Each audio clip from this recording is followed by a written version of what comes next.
Здравиот животен стил не подразбира само правилна исхрана. Физичката активност е негов неизоставен дел. Впрочем, научниците сега веќе го изедначуваат негативниот ефект на пушењето со долгото седење. На нашите тела им треба да бидат активни. Редовната физичка активност има долга низа позитивни ефекти. Ја намалува телесната тежина, го намалува ризикот од кардиоваскуларни болести, од дијабет, па дури и од некои видови рак, како што се рак на дојка, на дебело црево и на бели дробови. Но покрај овие, би рекол, очекувани ефекти, има и неочекувани позитивни ефекти. Подобрување на расположението, намалување на веројатноста за депресија, подобрување на менталните способности и забавување на ефектите на старењето.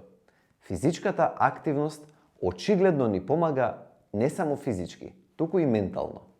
Дури науката покажува дека пациенти со веќе дијагностицирани болести полесно и побрзо заздравуваат доколку се физички активни, се разбира во рамките на моменталните можности. А сосема малку е доволно. 30 минути пешачење на ден и веќе ќе ги видиме придобивките. Се над тоа е плюс.